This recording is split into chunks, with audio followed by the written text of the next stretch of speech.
Representative Bernie Sanders, independent of Vermont. Yesterday, the Democrats criticized the president over the domestic agenda. He, in turn, criticized some Democrats in the Rose Garden last night. Lou, I agree with them both. Both parties are doing a terrible job in dealing with the domestic crises, but I didn't mean to interrupt you. You've answered my question. I was just going to ask, as the independent member of Congress, what do you make of all that? Well, I think the Democrats are doing a terrible job, and the Republicans are somewhat worse. There are enormous crises facing our people, and the situation in terms of our domestic issues are so bad that, and what disturbs me so much is that people are losing faith completely in the American political system. You know that in the last congressional elections in 1990, 65% of the American people didn't vote. And if the Democrats and Republicans keep acting the way they're acting by running away from the most important problems facing our country, they're going to give an election and no one's going to come out to vote. Let's look at the issues. I mean, we are a nation whose standard of living is declining. I mean, they don't talk about that too much. We are becoming a poor nation. Our working people today are earning 20% less than they earned 20 years ago.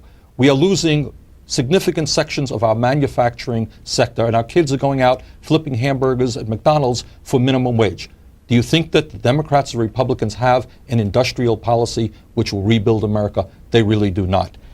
In terms of the tax policy of this country, what we have seen in the last 10 years is the richest 1% of the population has seen an 86% increase in their real income, okay? The richest people are becoming much richer. Meanwhile, the working class, the middle class are becoming poorer.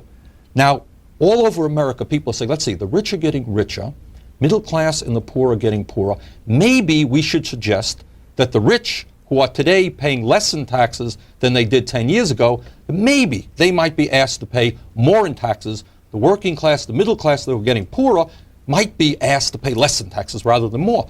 But unfortunately, that idea has not hit the Congress yet. The issue of health care, which I want to pursue. We are one of two nations in the entire industrialized world that do not have, in one form or another, a national health care system guaranteeing health care to all of our people. I sit on John Conya's Government Operations Committee.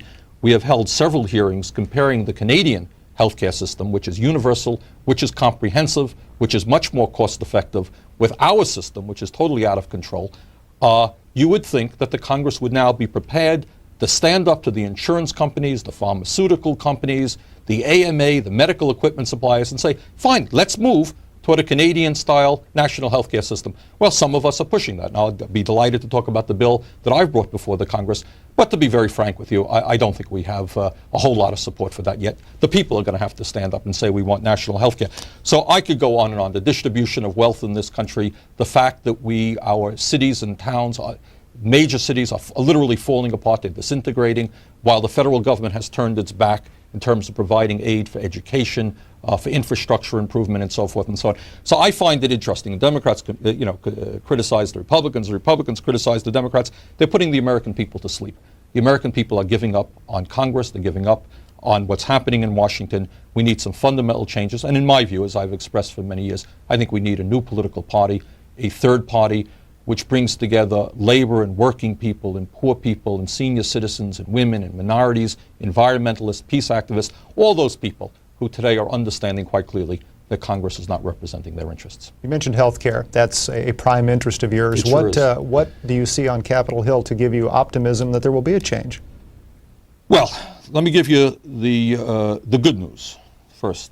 The good news is that there is increased discussion about the crisis. And let me just touch on some of the aspects of the crisis. And I think I don't have to tell the American people this, they know it better than we do. For a start, in our nation, over 35 million Americans have no health insurance whatsoever. That means people get ill, they have an accident, they go to the hospital, they're going to be paying off those bills for God knows how long. In addition to that, you have another 50 million Americans who have only partial insurance. So they end up in the hospital, they say, boy, I'm covered. But what ends up happening is they're going to have to pay thousands of dollars for their health care bills. And what that means is, by the way, among other things, is that studies indicate that about 25% of American people hesitate, delay going to the doctor or the hospital because they're afraid of the bill. So what happens if you're sick and you delay going to the doctor? Guess what? You get sicker. The bill is larger. You may end up dying. Senior citizens are in very serious trouble. They are spending, despite Medicare, 18% of their incomes on health insurance, on health care needs in my own state of Vermont. Blue Cross Blue Shield just is in the process of raising what they call Medicomp, which covers non-Medicare related health care needs by 24%. That's going on all over the country. In terms of prescription drugs, cost of prescription drugs is going off the wall. I don't know how many viewers know that the same prescription drugs that are manufactured in this country are sold in Canada, are sold in Europe far, far cheaper than they are in the United States, because we don't have a national healthcare system which stands up to the drug companies. So we're getting ripped off in that respect. Now, in addition, we have an infant mortality rate in this country which is 22nd in the world, 22nd in the world. Now, we used to be 23rd, but East Germany merged with West Germany, so we've moved up to 22nd. That is a national disgrace. Life expectancy, we're 12th in the world. That means there are 11 other countries where the people live longer. Now, having said all of that, people may say, well, the reason that we have so many uninsured people, the reason that infant mortality is so high, we're just not spending enough money. But obviously, that is not the answer. The fact of the matter is we are spending far, far, far more than any country on earth. And to me, what we have got to do, and in fact, I don't know, Lou, if you could show this. This is a graph which indicates the amount of money we spent over here. Canadians spend the second amount, and that's 40% less, and then you go on down. So we are spending far more than any other country on earth, and yet we're getting very little out of it. Clearly, I think the solution must be a movement toward a single-payer, universal, comprehensive health care, similar to what exists in Canada. People say that the Canadian system has problems. It does. But if we understand they are spending 40% less per capita than we are, I think by level funding healthcare at the present level of $756 billion, we can eliminate virtually all of those problems and have the best healthcare system in the world, where every man, woman, and child has all of the healthcare that they need without any out-of-pocket expense. And what we have got to do is move toward a single-payer system, which essentially says to the 1,500 private insurance companies, thank you, you've had your day, we can no longer afford to keep you. As you may recall, there was a study that just came out last week by the Government Accounting Office, the GAO, which suggested that if we move toward a single-payer system, we would save some $67 billion by eliminating all of the billing practices. What's going on in this country, you go to a hospital, you're getting billed, and you have Blue Cross, and you have Connecticut General, and you have Travelers. It is enormously confusing for the hospitals, for the doctors, and everyone's spending all of their time and money billing us. In Canada, you have a single pay. You walk into the hospital, you don't pay anything. Maybe the telephone bill is what they charge you. So the direction must be single payer, eliminating the private insurance companies, and also with the single payer, you can have some real cost containment. So that's what I am working very hard on in Congress. Now, the good news is there is more discussion than ever about that in Congress. The bad news is that I really don't believe that the Congress will have the courage to ultimately stand up to the insurance companies and the drug companies and the AMA and the big money health industry people. They have a lot of power. They put a lot of money into PACs. And I don't think that Congress, as it's presently constituted, can stand up to it. My hope is that all over America, by the millions, senior citizens, workers, middle-class people, all people, begin to say, hey, this system is no longer working. We need national health care. And basically say, I'm not voting for any member of Congress who is not prepared to support a single-payer, comprehensive, universal national health care system. Good evening. Welcome to our program. Our guest this evening is Representative Bernie Sanders. He's an independent member, the only independent member of Congress representing Vermont, elected at large, and we invite you to join our discussion with him. Phone numbers at the bottom of your screen, 202-628-2525 if you're in the Eastern or Central Time Zone, and out west it's 202-783-2727. Prior to coming to Congress, Bernie Sanders was mayor of Burlington, Vermont from 1981 to 1989. And before we take our first call, Congressman, let me ask you, you were with us in December talking about your election as an independent. Before we take that first call, let me ask you your thoughts now as an independent member here in Congress. What do you think of Congress as an institution now that you've seen it for a few months? Well, I have two thoughts. On a personal level, I have been pleasantly surprised by the friendship and the warmth by which other members of Congress have responded to me. I didn't know that would be the case, and that's the plus side.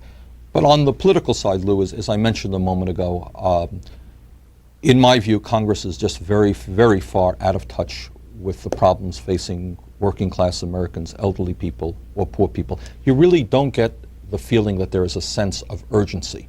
You know, we have people whose standard of living is declining, people sleeping out on the street. In my state, the family farmers are endangered species. They may lose their farms. All kinds of enormous problems.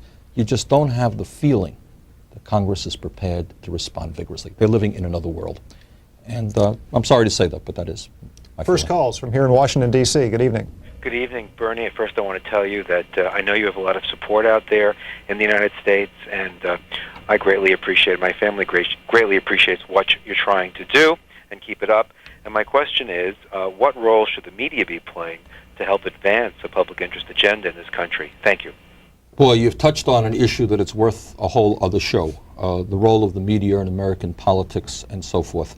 And let me take that opportunity to congratulate C-SPAN. And I would say that C-SPAN has done as much as any media in this country to open up the process, to allow people to observe what's going on in Congress, to allow for serious discussion and having all points of view on your show. And I want to congratulate you. On the other hand, what we really have to say that in terms of the corporate-controlled media, what we're seeing is news as entertainment. You see, I can get on this show and people can disagree and we can have a serious debate because we have time. I cannot express, nor can any member of Congress, nor can any serious person, a point of view in 6 seconds. I think, to be honest with you, as we fight for a third party, as we fight to bring the people into the process, we have got to make television itself and corporate control of the media itself a major political issue. The fact is that more and more of the media are being owned by fewer and fewer large corporations who I do not believe are interested in allowing serious discussions on the major crises facing our country. Laurel, Maryland. Good evening. Good evening. Thank you. I've got 2 quick questions for the congressman. One is, I know that you're termed an independent now in terms of political party, but I know your roots are in socialism and that you've run as a socialist before. One question is, why do you not trumpet that more in your causes and what you try to do? And the other question is, I know that many Southern Democrats were opposed to you entering the House Democratic Caucus, and in that regard, I was wondering how you feel about your treatment in that affair. Thank you. Okay, good questions. I am a democratic socialist. The gentleman is quite right.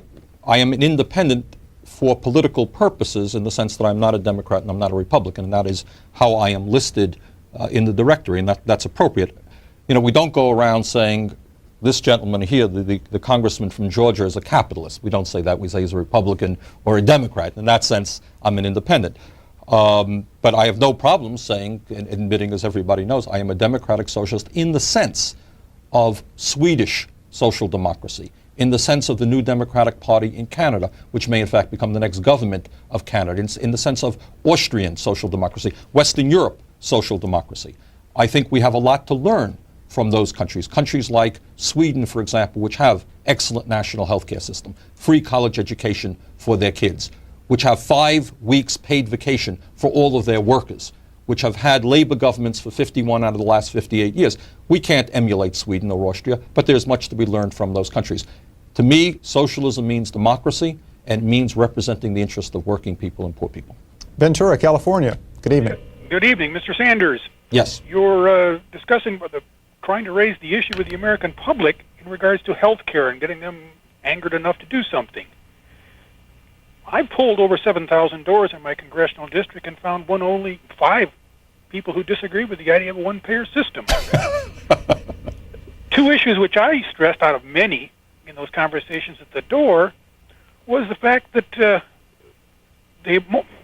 we collect almost $700 billion, but the best number I could get out of Washington through the Healthcare Finance Committee, I think through AARP, was $220 billion spent in the entire medical industry, which leaves a huge discrepancy between what we collect, take out of the economy, and give it to primarily health insuring companies, and then we have to buy that money back to use it again for something else.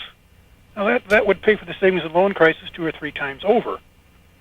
Secondly, the way we collect it is probably the cruelest way of all. I met more people who were working who didn't have any health insurance at all, and yet every time they bought a car, like a Chrysler, there's $700 they paid for somebody else's health insurance. Thanks, California.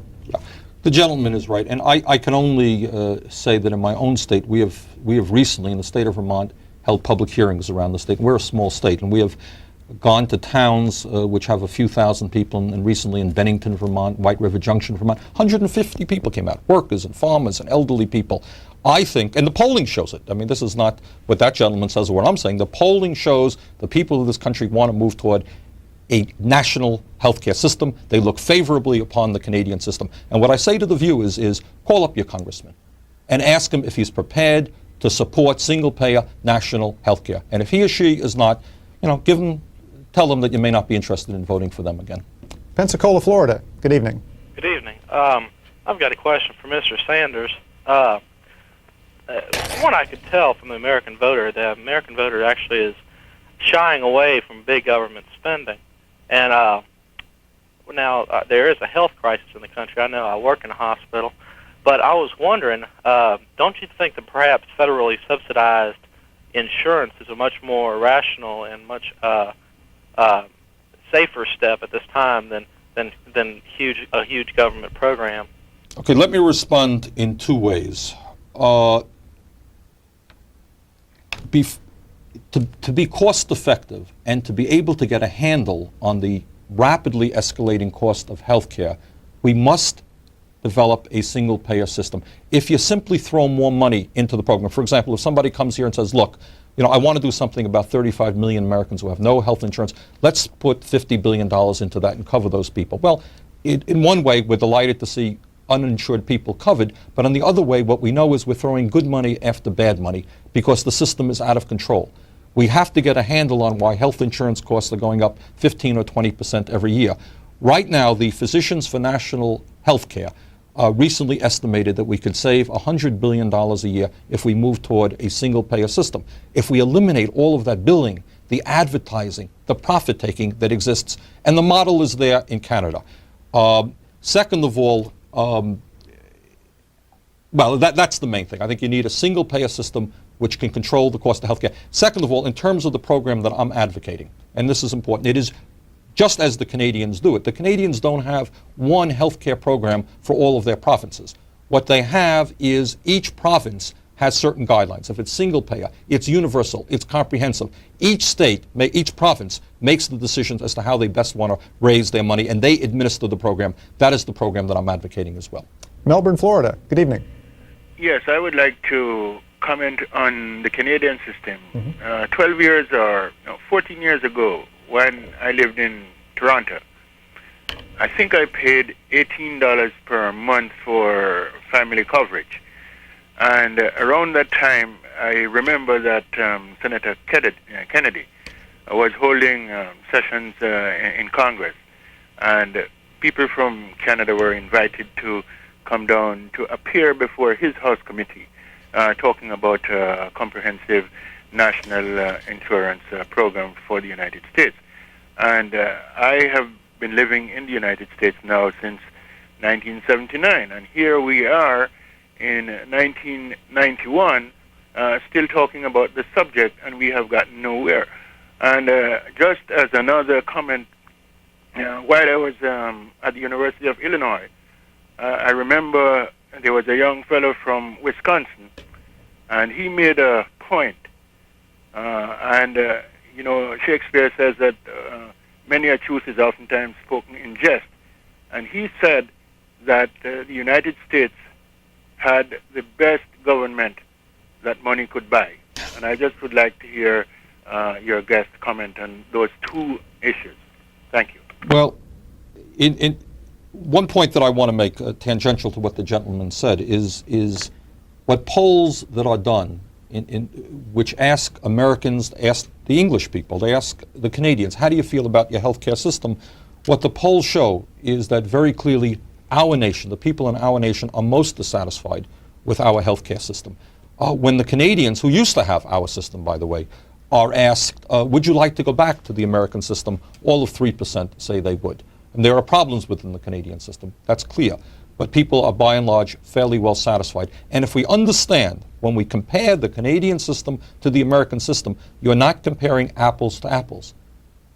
They are spending 40% less per capita than we are spending.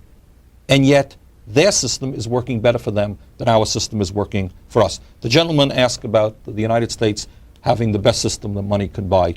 I think basically he's right, and I think the reason that we do not have a national health care system right now is that you have many members of Congress who have received money, PAC money, from insurance companies, the AMA, the pharmaceutical companies, and basically are not prepared to stand up to those special interests. And that takes us to the whole other issue of campaign finance reform, which moves the United States in the direction that most democracies in the world now accept, and that is that money cannot be allowed to buy elections. If I'm a millionaire and you're a working class person, I should not be able to outspend you 10 to 1 because I have more money than you do. We should have a level playing field. We need to radically control the amount of money that's being spent. We need public financing of elections.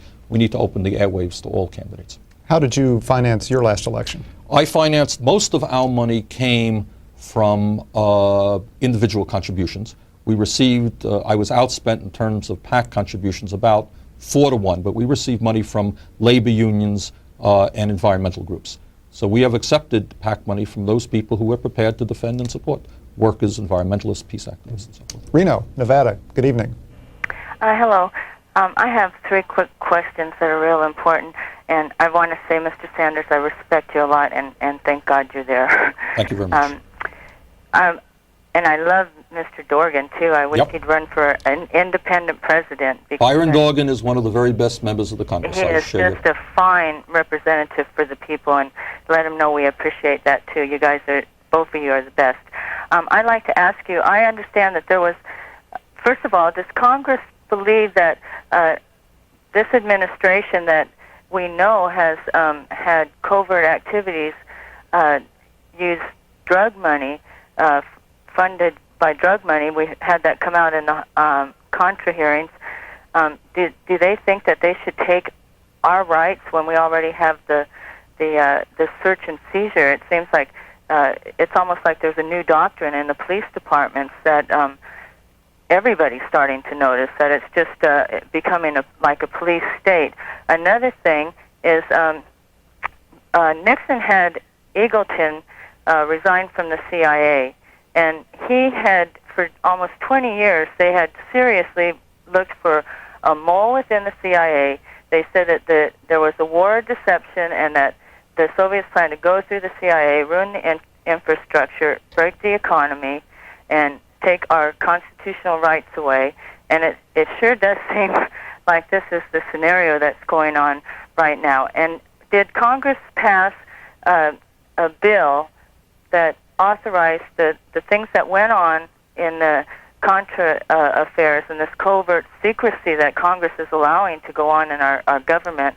Thanks for the call, Reno. A lot of ground to cover. I think, if I understand the question, if the question was that Congress recently approved an intelligence appropriation which did not effectively deal with the issues raised by Iran-Contra, I think the caller is right. Raleigh, North Carolina. Yeah. Good evening.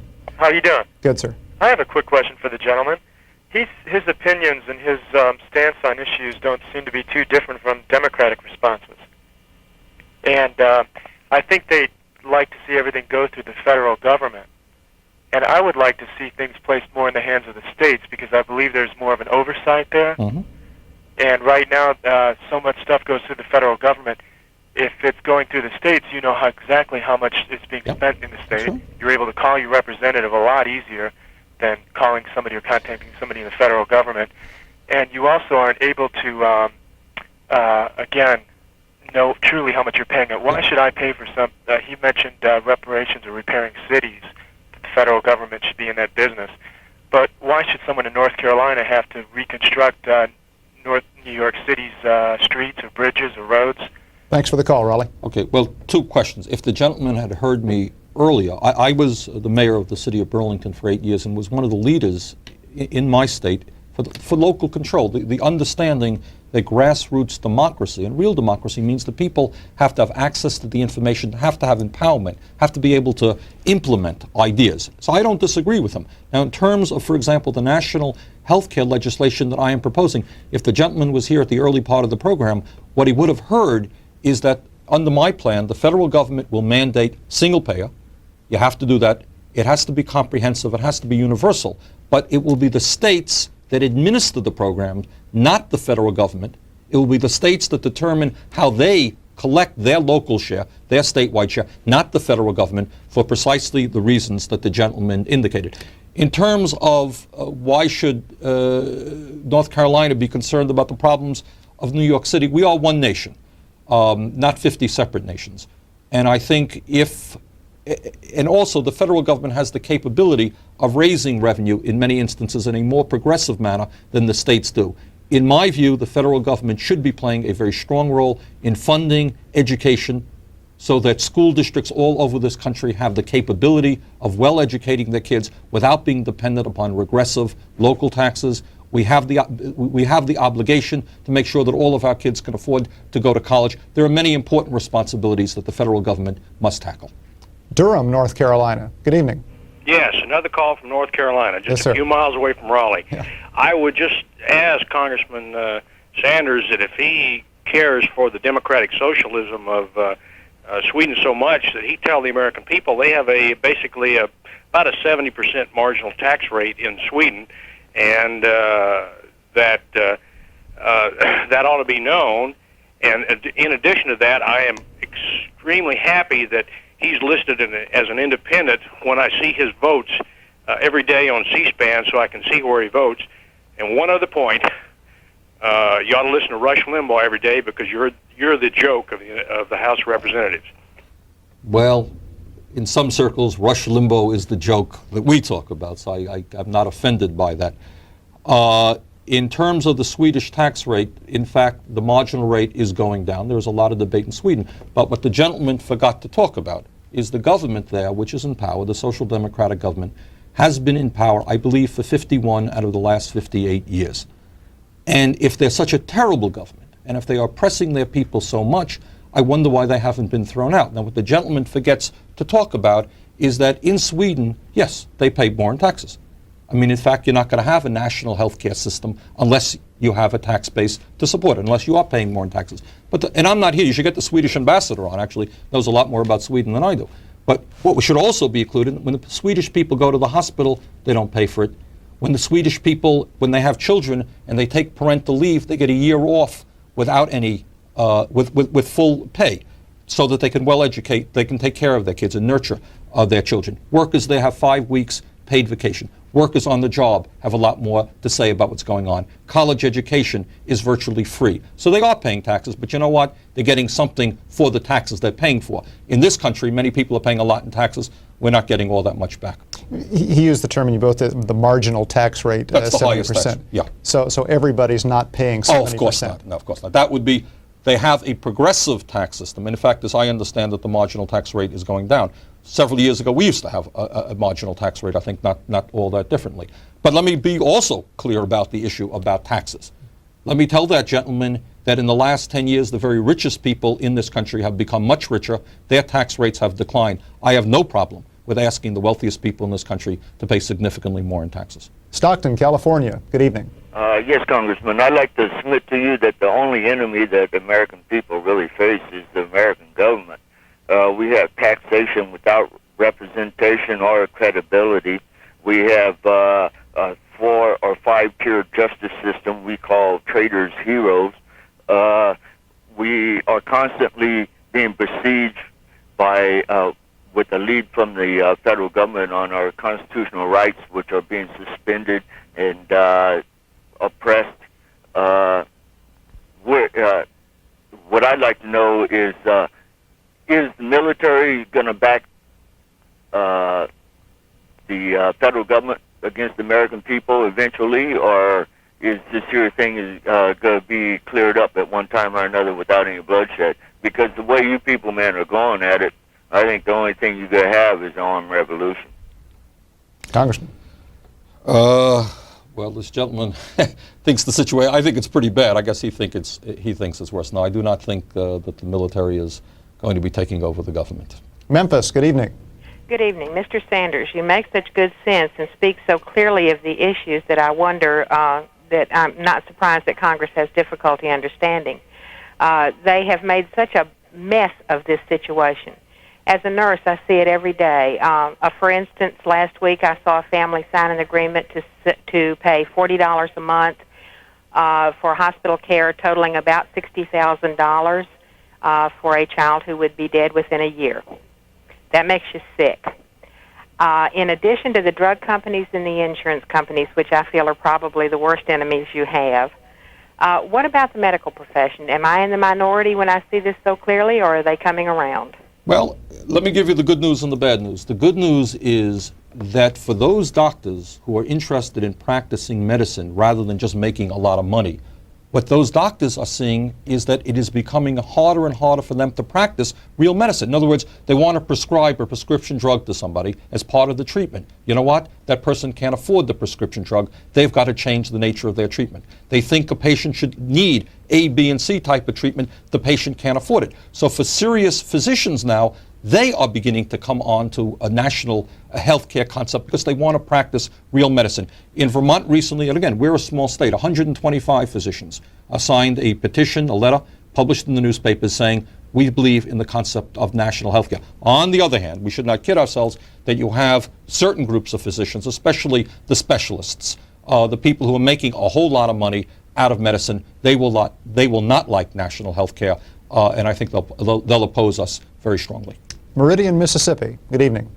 Yes, good evening, Representative Sanders. I really like the way you talk. I'm wondering, our representatives, Thad Cochran and Trent Lott, are Republicans, and they support and rubber stamp everything that President Bush says or does. And what I'm wondering is if this base closure issue is not another attempt to make everyone fear that the economy is going to fail in their area in order to, at the last minute, say, oh, well, your representative got the base to remain open, and we're going to keep him in office, to support all that. And I think this is the master manipulation that our President Bush, as part of the CIA at one time, he was the information specialist, is so good at doing it. If I can figure this out, I know he's thought of it.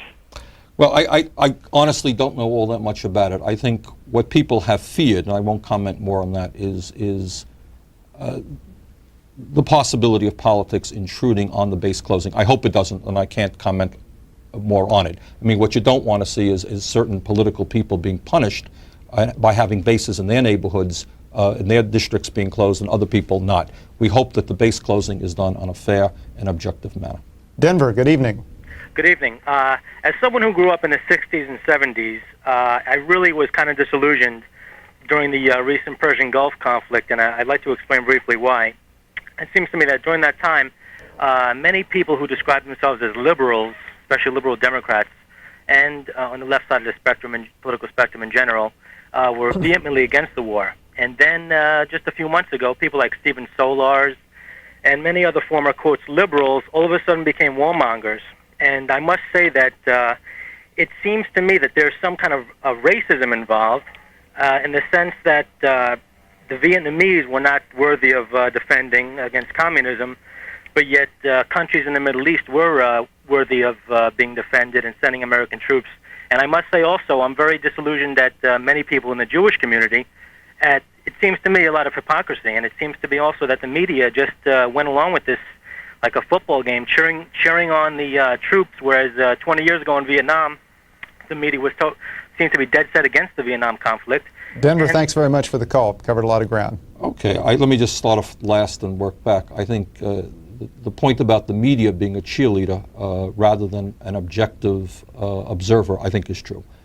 I think I've read analyses of the types of coverage that the media presented, the corporate media and the major networks, and it was by no means objective. What it was basically is it was we rather than an objective analysis. In terms of the war in general, all that I can say is I consistently opposed the war. I thought that especially now that the Cold War had ended, that the world through the United Nations would be able to resolve international disputes, especially, you had a situation where the Saddam Hussein is a very evil guy. There's no question about it.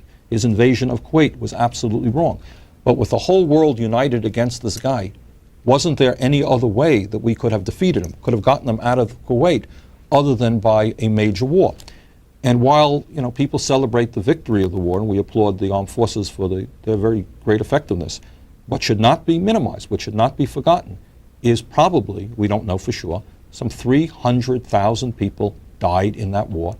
Iraqis, women and children, they are still dying. The infrastructure of Iraq was wiped out. Children today are drinking filthy water. The hospitals have been wiped out. Their electrical system has been wiped out. In addition to that, the environment has suffered a terrible blow. Air pollution, the Persian Gulf itself is now heavily polluted. The cost of the war, we have 30,000 children in the world starving to death every day, and yet tens and tens of billions of dollars were spent on this war. So I don't, this war, I think the goal of getting Saddam Hussein out of Kuwait could have been accomplished without the war. That was my view then. My view remains that way. Margate, New Jersey, good evening. Yes, good evening. I'd like to just make some observations. In reference to what was just said right now, I feel this is strictly President Bush. Bush wants to have people that he is very familiar with dealing with. In other words, he knows his enemy. He knows how Saddam Hussein operates. He knows how it operates in China. He knows how Gorby operates. These are the people that he has worked with for many years, especially when he was head of the CIA. So that's what he wants to keep with. But I primarily called about the national health care. Some observations I wanted to make is, one, we do have excellent health care coverage in this country. For the top 1% in this country, period. That's it. And the doctors themselves. Secondly, last night on PBS, Peter Jennings hosted Health Quarterly. In it, they stated a fact that it was said, by the year 2000, the average employee will cost, are you ready for this? $22,000 in health benefits alone. Now, can you imagine what the individual health care costs will be then?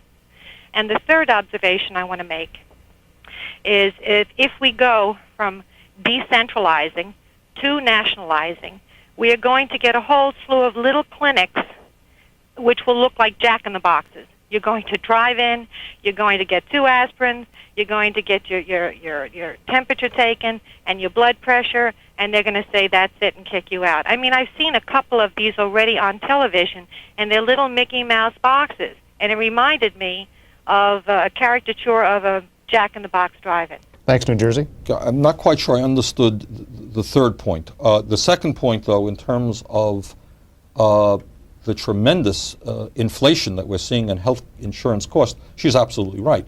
And that is, and that raises a whole other issue that we didn't discuss, in the fact that we are becoming less competitive as a nation because, the American automobile industry is spending, I think, more for health insurance per car than they are for steel per car. So I think that the woman raises a very good question. I think if her point was that if present trends continue and people don't have the money to get quality health care, what you are going to see, and I think I understood what she's saying, you're going to really see not good care available because that's just the best that people can afford. Ultimately, what we as a nation have got to say is health care a right of all people, or is it a privilege of the rich? And I think we could learn a lot from the Canadians and say we're going to have a one-tier system, quality health care for all people. And the good news is that by moving toward a single-payer system, we could have quality health care for all people without spending 1 penny more than the $756 billion we're presently spending. I am not advocating increased spending. We can have quality health care for all people given the enormous amount of money we're presently spending. Shelburne, Vermont. Good evening. Hi. I would tend to disagree that the government is the final answer in all this. This is the same government that in their procurement of toilet seats for submarines goes to exorbitant costs. This is the same government that in managing housing for poor people, whom Representative Sanders seems to think he's the guardian angel of. HUD, their housing is no good. You can't go in and work with that agency at all. The only thing that has spiraled higher in cost in the last 10 years than medical costs is the cost of our government. So why should the government be more efficient at managing costs than anybody else? Okay, let me answer. That's a very fair question, and it's good to get it from my home state there. The answer is very clear, that it's not necessarily that the government does it more efficiently than the private sector, although if you look right now, Medicare and Medicaid are run far more administratively efficiently in terms of cost than is Blue Cross Blue Shield and the private insurance companies. The Canadians are spending just a tiny fraction in terms of administration of their healthcare system, and it's not because they're better, it's because if everybody has the same care and you don't have to bill people for Blue Cross Blue Shield and Connecticut General and Travelers, it necessarily is more efficient. The fact is quite clear that a single-payer national health care system is far more efficient than the chaotic system that we have right now. And while I will not disagree with the caller that the government does many terrible things, let's not overdo about our wonderful private sector and the S&L fiasco and the crooks in the banking industry who ripped this country off to a degree that even the government can't begin to catch up with. Del Mar, California. Good evening.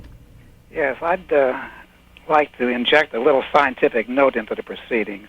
I'm afraid that Mr. Sanders is comparing apples with oranges when he compares our system with the Canadian National Health System if he thinks that we can adopt their system. In the first place, the over 65 age group in Canada is 20% larger than in the United States, 9.8% versus 12.1%. And this segment of the population is responsible for 3.5 times the health care costs of the general population. Second point, blacks and Hispanics make up 20% of our population, less than 1% of Canada's. And the minority groups, because of crime, drugs, gangs, cause a disproportionate amount of health care costs. AIDS is the leading cause of death among black women aged 25 to 39 in New York City.